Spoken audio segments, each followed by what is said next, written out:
All right, guys, what is going on? Good Monday morning to you. Welcome to the Civically Minded Nationalist, episode 13. The story that got no coverage. That's the title of today's episode. We're also going to go into why it didn't get any coverage towards the end. Yes, I will give my 2 cents on the New Zealand shooting. But for now, we're not going to focus on that. We have actually much more important things to discuss. First and foremost, going back to our community, thanks you everybody for the thoughts and prayers and well wishes for Dawn and Rick. They are kind of in limbo right now about their situation, but Rick is doing just as well as he can. There's been some, I don't want to say complications, because with medical stuff that gives you like a bad, oh no, what complications, We'll say setbacks, but he will be going back in for step 2 here very soon. And, of course, wishing you guys all the best and whatnot. Don't take any crap from those doctors. I will send you all fly swatters to beat them with if I need to. So, that's what's going on there. They're hanging in there. They're doing good. Keep them on your prayer lists and send them good vibes and such. Whatever it is you happen to ascribe to. Now, since we're going to get into this, I am not saying anything that hasn't been said over the weekend. I am tying everything that has been said together and linking it back to some prior events. And because of the nature of what we're going to be talking about, I feel it is important to go ahead and clarify to everyone, given that especially since the last video doubled its reach. Thank you guys for that. Not sure where you've been sharing them, who you've been sharing them to, who they're going to, but something somewhere got somebody's attention, so thank you guys for that. That was the single best video, even with the technical difficulties, that I've posted thus far in the Facebook world. So thank you very much for getting that post out there to people's eyes.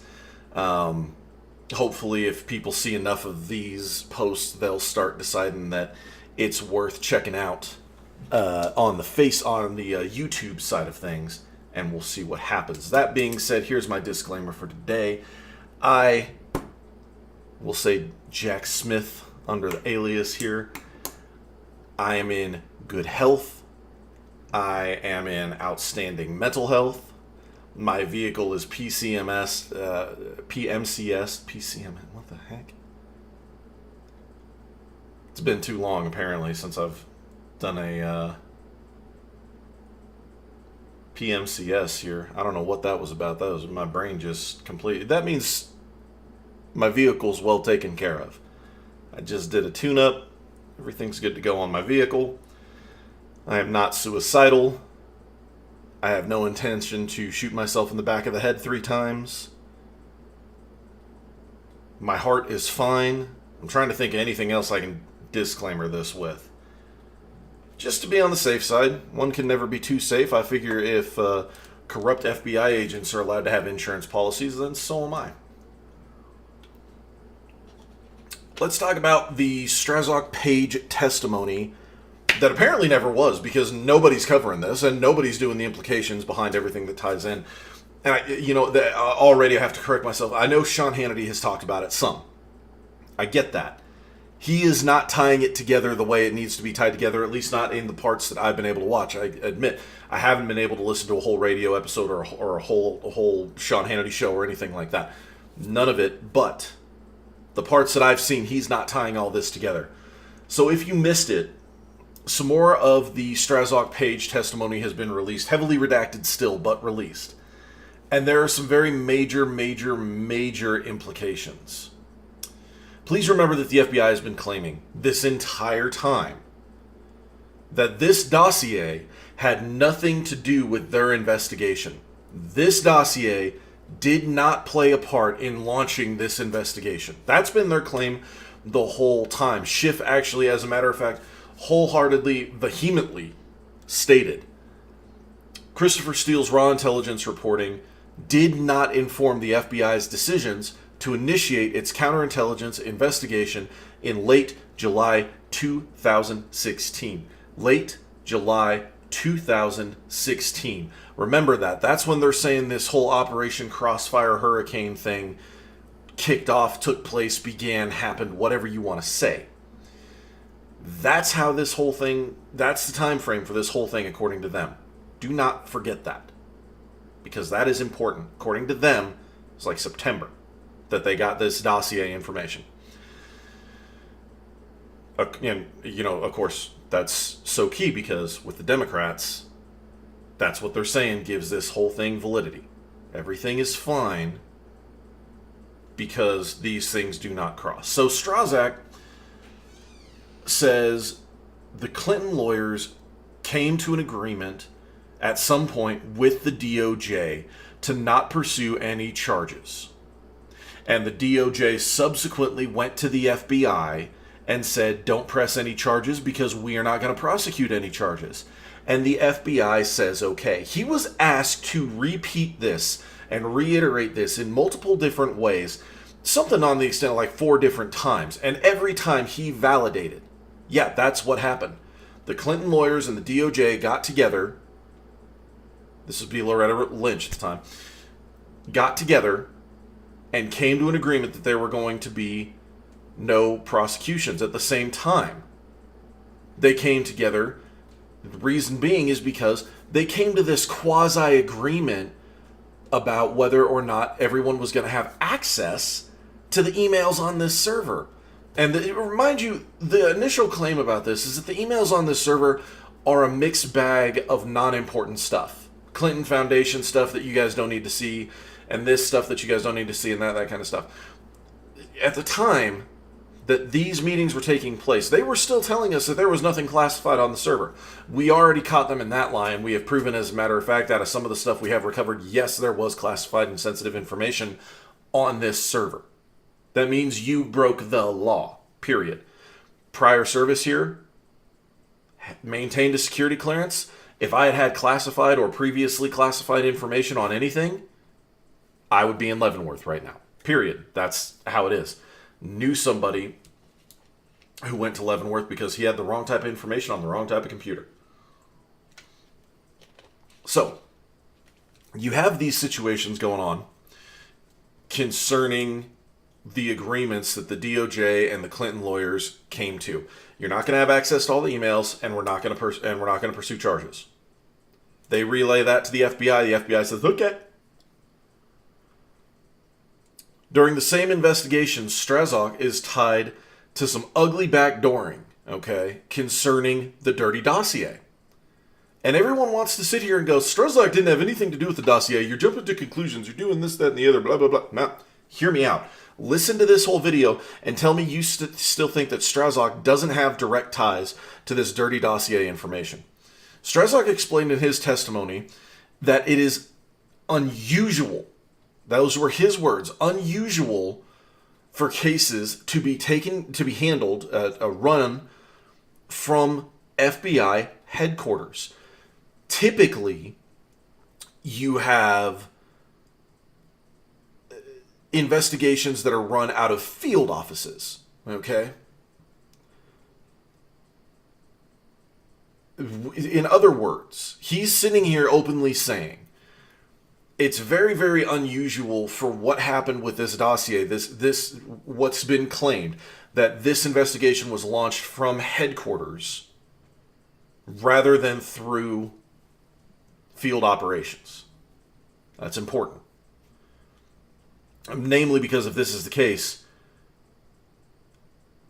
Strzok more than likely would have had to be somewhat privy to the information contained therein, or at least of what was going on, or what the intention was as far as using this information was concerned, to be able to make a statement like that. He's not going to give a generalized station. If he's being asked, as he was, about this specific investigation, he's not going to necessarily turn around and go, yeah, but, over here, here's all this kind of stuff. He's going to give information that, yeah, this is unusual. In discussing the Steele, in discussing Steele and the identity of Steele's FBI handler. Now, time out. Before we go into that, we're gonna take a break from Strzok, because Strzok and his information go hand in hand with Orr's perjury and changing his story and coming in and putting out new information once he was asked the right questions in the right specific situation. Now, Orr comes out and he says, I don't know who the initial handler of this information was, or who Steele's initial handler was, but one of the people that he could have had a significant conversation with or significant dealings with was Mike Geta, however you want to say his last name. Now, as he's talking, this is the same testimony. Remember, we've already talked about this testimony a little bit in other videos. This is the same testimony that means this information was passed on to the FBI as early as June, mid-July at the latest. Mid-July at the latest. Okay? Go back to what we just said 10 minutes ago. Counterintelligence investigation that was launched in late July of 2016. According to Orr's testimony, this means Steele was having these conversations with Geta, Special Agent Geta, and that information would have been turned over more than likely sometime in the June timeframe of 2016, up to mid-July at the latest. According to his own testimony, that's where this stuff is coming from.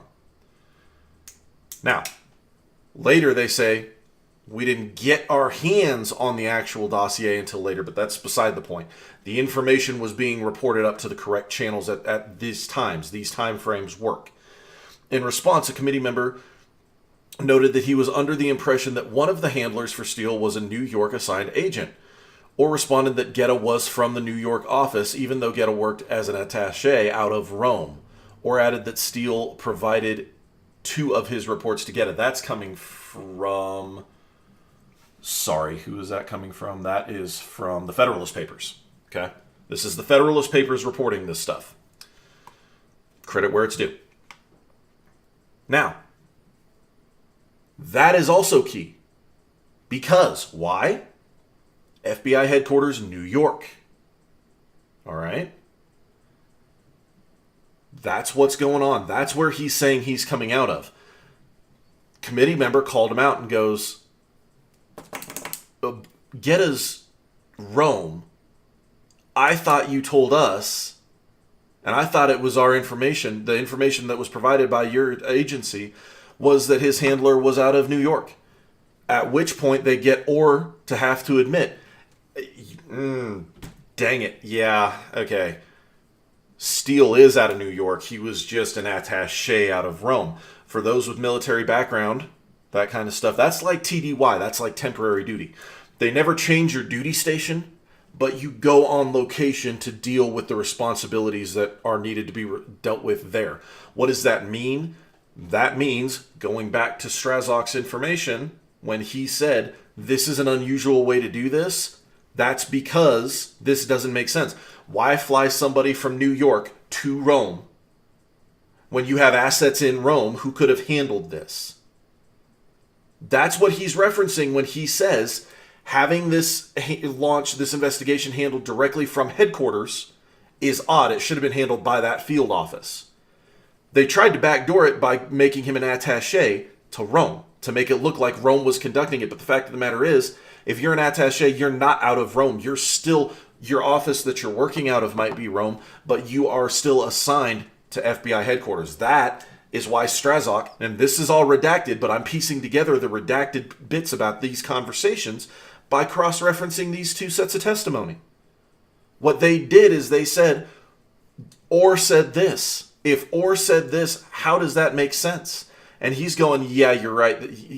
Typically, that's not how that works, okay? He's acknowledging that they've already pieced together who his contact was, Geta, and what's going on with everything in that realm. Excuse me real quick. I'm so sorry. We're just going to let that go to voicemail. I apologize for that, folks. That was unprofessional. Normally, I silence that and So on and so forth, and no such luck today. Again, I apologize. So all this is going on, and this helps us verify and cement that, in fact, Guetta was the contact. And he was headquartered out of New York, which is unusual and that kind of stuff. But this whole time, they're trying to say, we never got this information from Rome until after the investigation was launched. That is not true, because you sent him to gather this information. You sent him from your office in New York to Rome to get this information by hand beforehand. You knew this was going on because you sent the guy. Your time frame falls apart. You sent this guy for something else and he just happened to magically have this dossier? Bull. Don't give me that. This dude is the guy that you used to bust FIFA, for crying out loud. Don't give me that nonsense. Don't give me that garbage. You didn't send him for any other reason from New York to Rome to have these conversations and get this information except for this dossier. Which means you knew about this dossier before you sent him, and you sent him before that time frame, as Orr's testimony has already proven. So your whole thing just fell apart right then and there.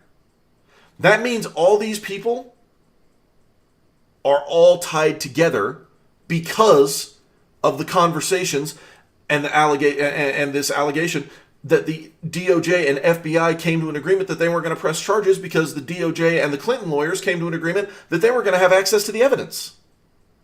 This is all criminal. It all ties together. All these people operating out of different offices, supposedly investigating different things, they are all linked. All of it back to what? The Clinton campaign, Hillary Clinton. That conversation on that tarmac that we were all told, ignore, it's a non-issue, doesn't concern you. Do not forget that.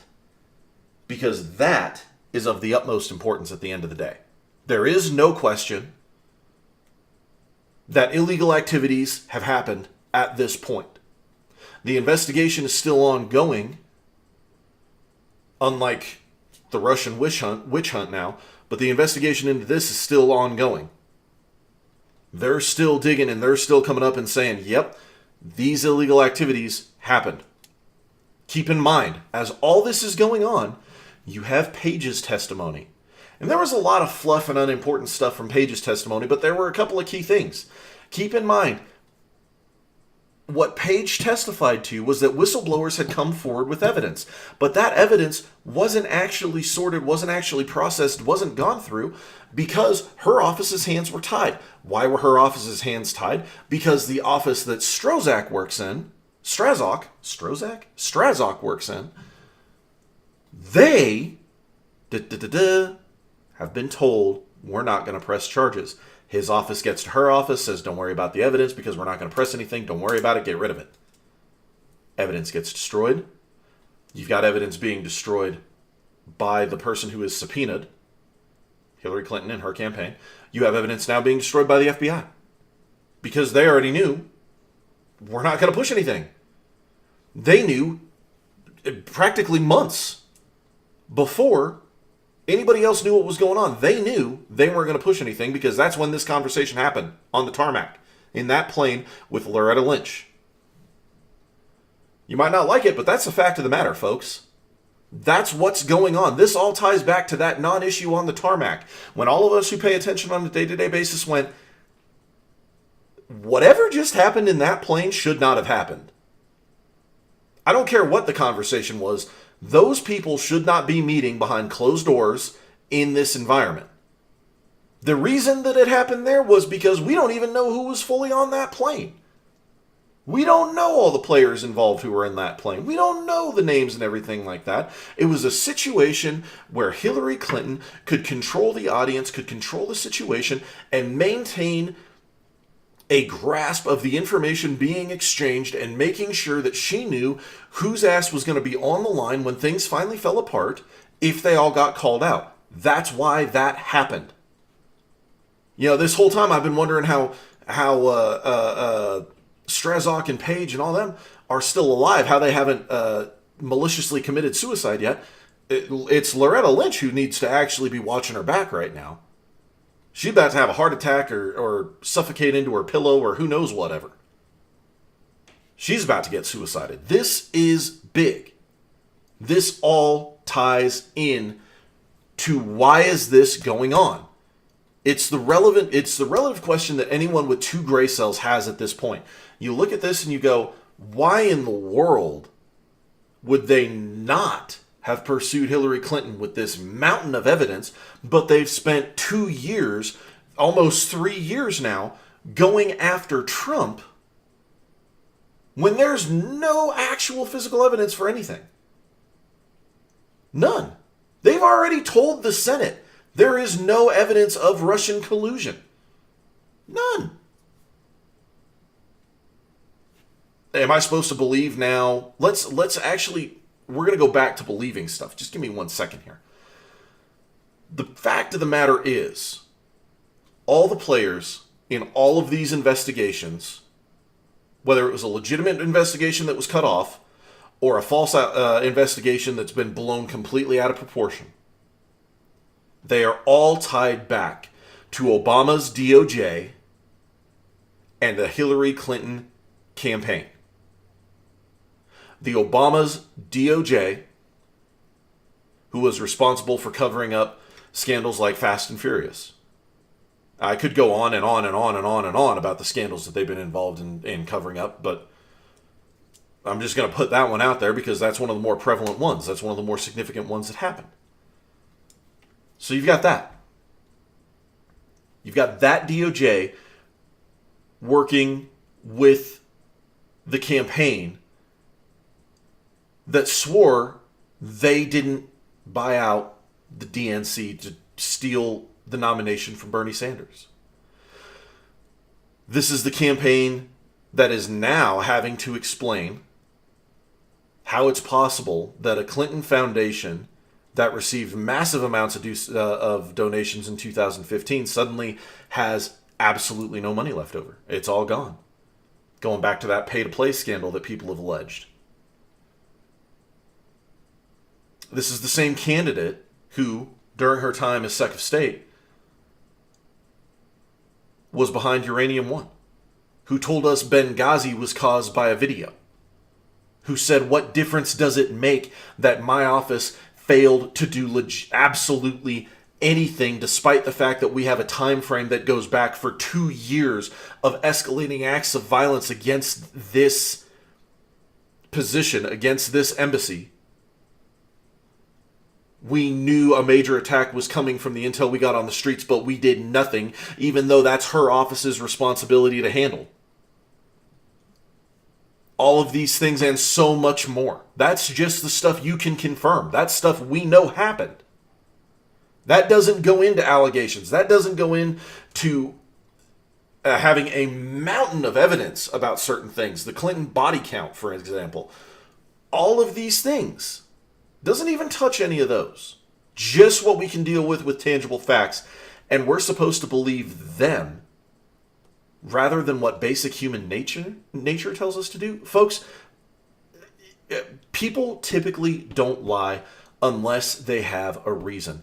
They've been conditioned to do so by their upbringing. It's a survival technique.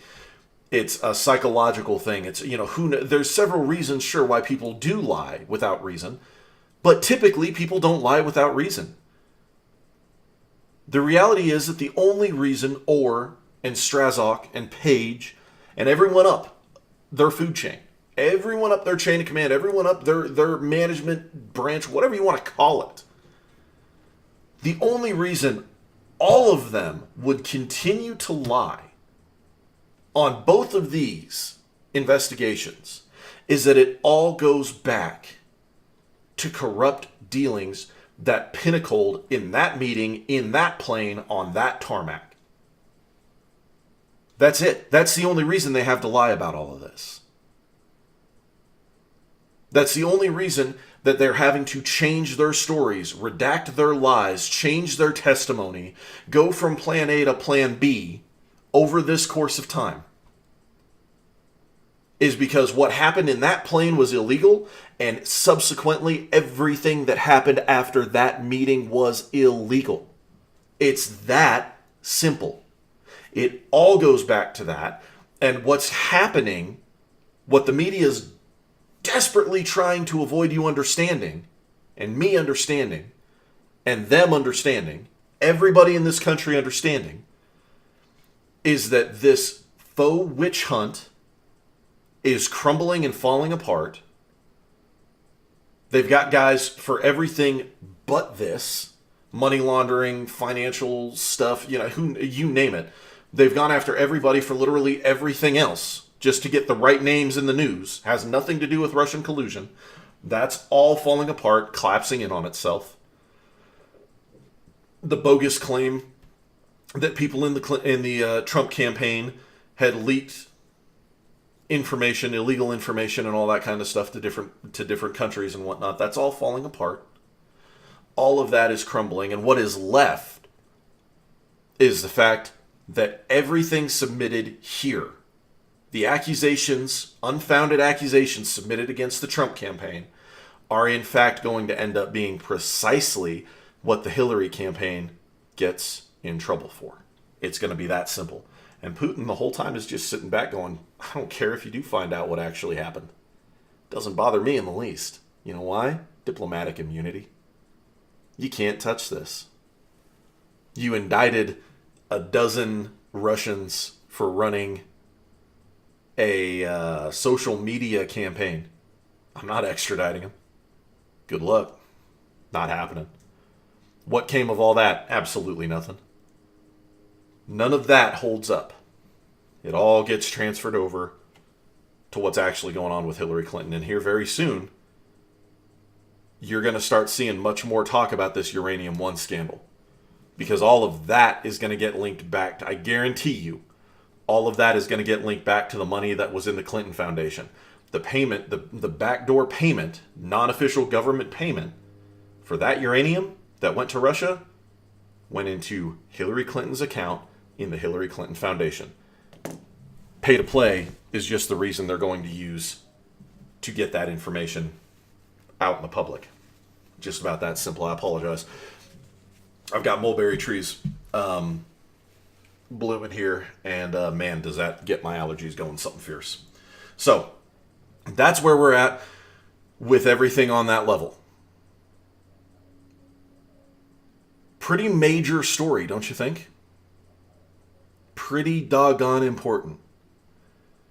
We didn't hear a word about it. You want to know why you didn't hear a word about it? Because about 5 hours after this information came out, a guy who's supposedly crazy, which I thought he was crazy at first, I'm not so sure now.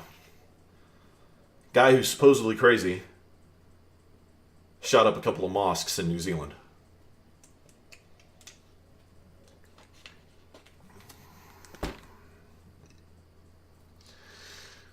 There's a reason liberals hate most service members. There's a reason why liberals who join the service do not join for the reason that they dedicate an oath to.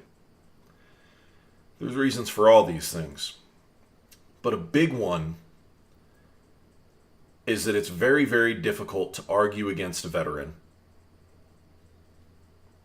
who has seen the ugly side of the accusations and allegations leveled against him and his brothers and sisters due to the lives we chose to live. Okay? Here's the deal. I've been doing this for a long time. I have had rabid liberals come from all over the world onto my little social media world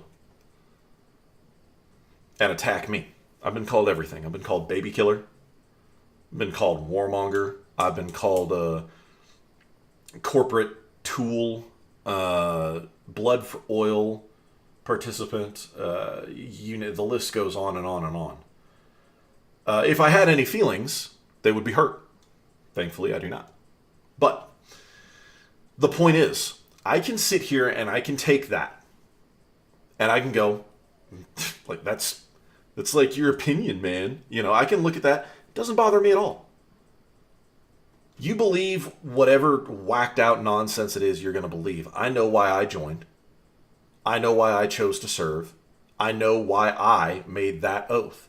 What politicians and corrupt administrations decided to do, how they decided to manipulate that and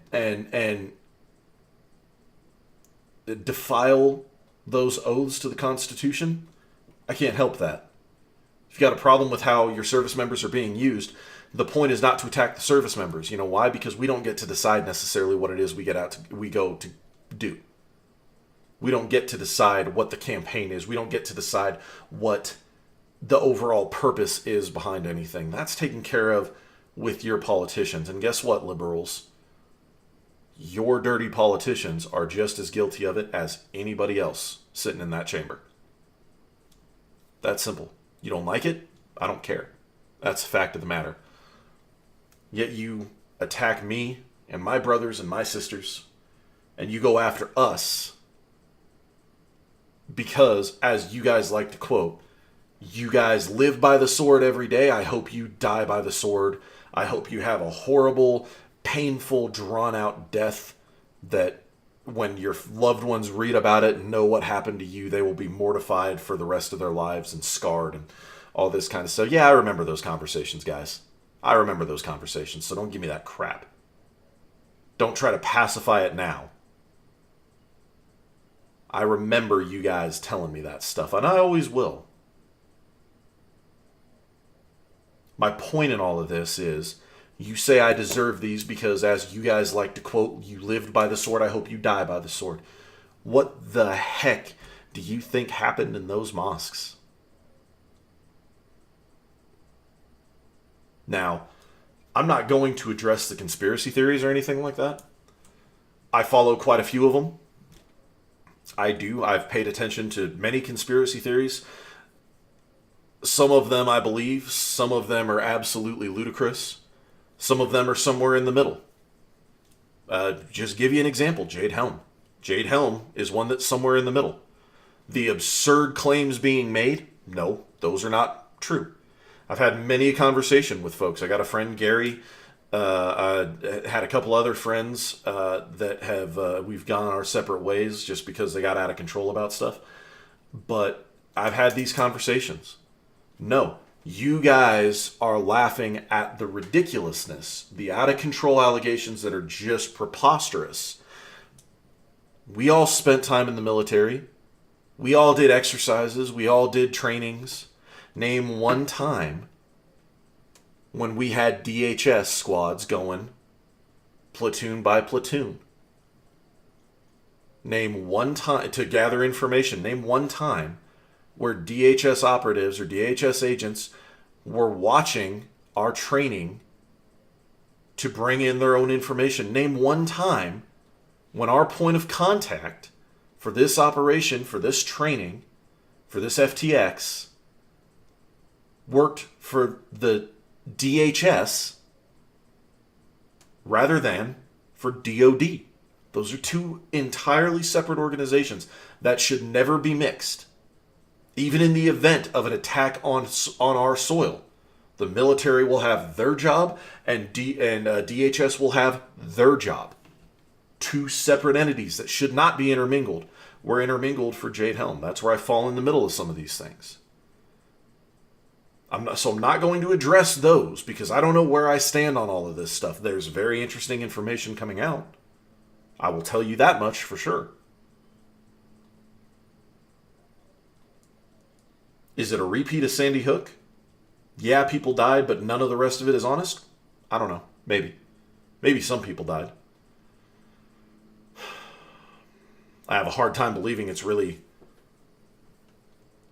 the 50 kill count that it is right now, just because of the reports of the videos that I've seen. And I did not watch the videos and all that kind of stuff. Thought about it, didn't. I got more drawn into reading his manifesto, which at first I really did have the vibe, this dude's nuts. Now it seems to be almost an intentional mismatch, hodgepodge of information that is designed specifically to confuse and contradict itself. That's just my opinion of what I've read. I've read about 50, I think I'm on like 51. I downloaded the whole thing before they wiped it off the internet. I'm on like page 51 of it. And there's just too much that at this point I'm going, I don't buy this is intention. This is on purpose. Point being, we're not going to address all of those. What I am going to tell you is this. If your worldview is that I, as a soldier, deserve to die by the sword and my family be scarred for it for the remainder of their existence, how then do you have any different attitude towards Islam and Islamists? Well, those guys in the Middle East aren't practicing real Islam. Don't give me that crap. I've read their book. Yes, they are. You think because you flip to the last half of the last book of the Quran that you know what Islam is all about. No, you don't. That wasn't Muhammad's last writings. Go back to the halfway point. Read it to about the 2/3 point. That was his last block of instruction left in chronological order. And it's a whole different picture, isn't it? Those are the parts that you guys don't like to talk about. Those are the parts that you guys like to say mean something completely different. It's very, very fascinating to me that you go out here and try to be an expert on this, but you don't even know the basics of the composition of the book that they worship.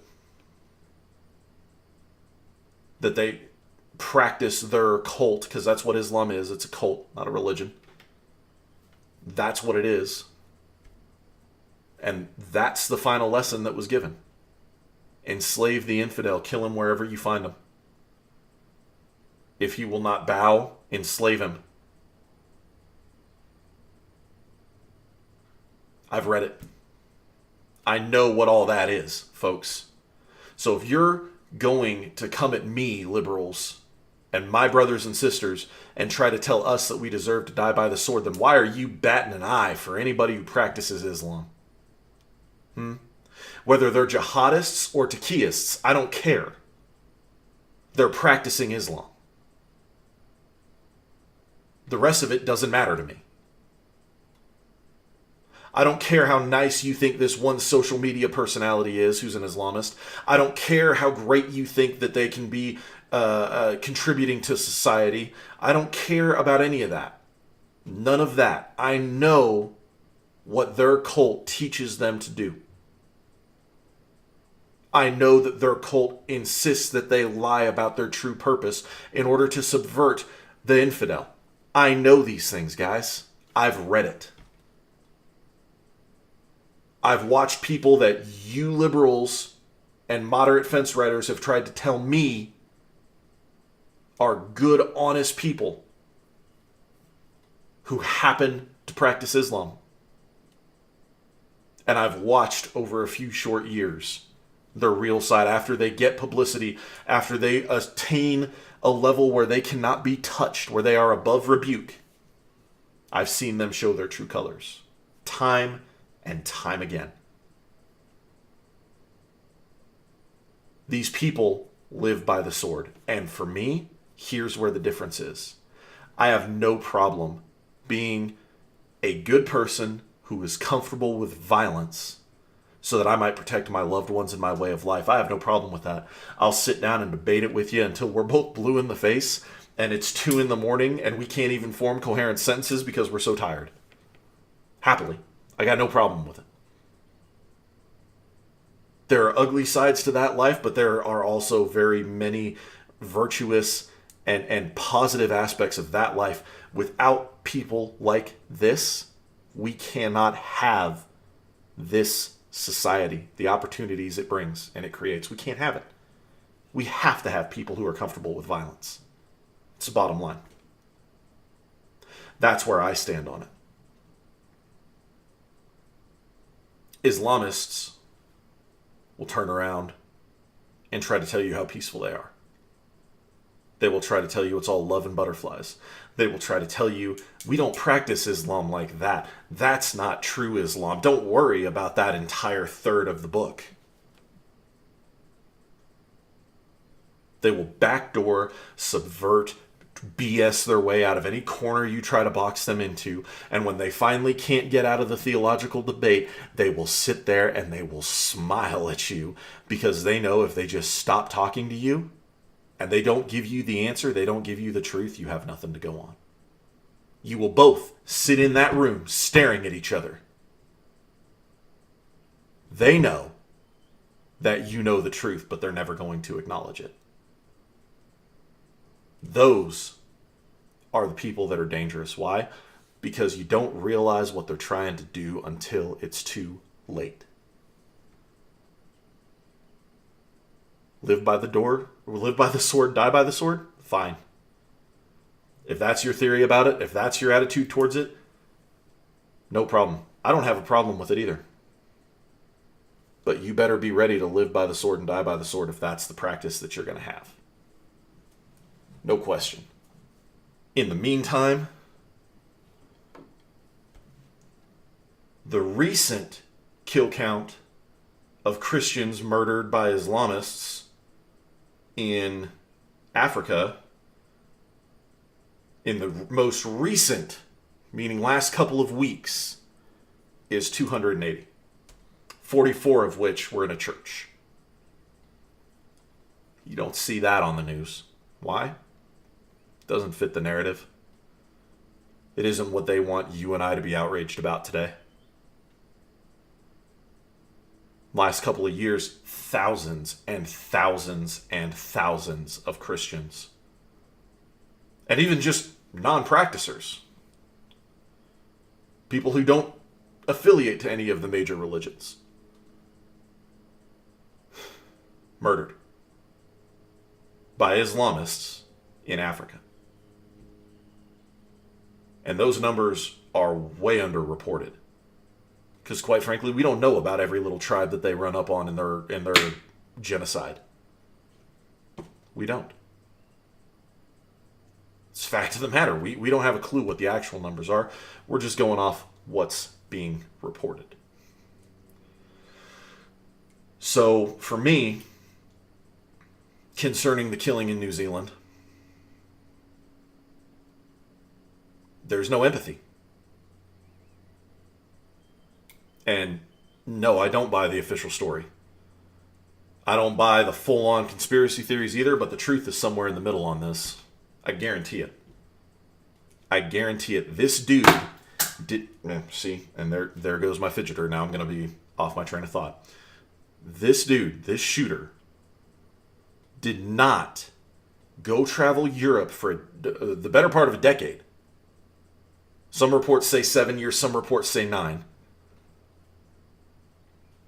He didn't go there, travel, see what's going on there, go learn all kinds of Balkan history, study extensively pre-Crusade Europe to see what the Muslims were doing to Europe before Europe finally decided to fight back and push them back out of their lands. He didn't do all these things to write this mishmash of ideologies and then turn around and commit to what he did. There's no way. It doesn't line up. It doesn't make sense. There are key chunks of information that we do not have right now. It's just that simple. So no empathy from me. You chose to practice this cult. Your cult worldwide murders people on a day-to-day, hour-by-hour basis. When some of that violence is visited upon you, you then try to play the victim. Doesn't float for me. Sorry. If an Islamist, like in Fort Hood, attacks service members, we turn around and we go, yeah, absolutely, we know why he attacked us. And guess what? We're going to visit it back on you tenfold. You will pay for taking the lives of our brothers and sisters. That's simple. That's where we're at with it. That's all I've got for this Monday, guys. Thank you all for hearing me out and listening to it. I really sincerely hope the main reason that New Zealand stuff was at the back was because, quite frankly, the story that we talked about to begin with is infinitely more important than anything that's happening half a world away. I don't care what it is. Someone could detonate a nuclear device somewhere overseas. It doesn't compare to what we have going on right now as Americans. The rest of the world has to worry about itself to some extent. Right now, it's our job to worry about the subversion and illegal activities that are going on within our government, and that's why we talked about what we talked about today. Thank you guys very much. Keep Rick and Dawn in your prayers, good thoughts, so on and so forth. We will probably be back at the end of the week because there is a lot building up even just today on Monday here. So we'll be back here towards Thursday, Friday to do another video. Like, subscribe, do whatever you got to do to get the word out. Again, thank you guys so much for getting so many views and getting this in front of people on Facebook. Over 2,000 people reached, all said and done. That's really, really great. I couldn't be happier about it. Take good care. Be smart. Be safe. Don't do dumb stuff. What's dumb stuff? Dumb stuff is stuff you can avoid. And as always, stand by to stand by.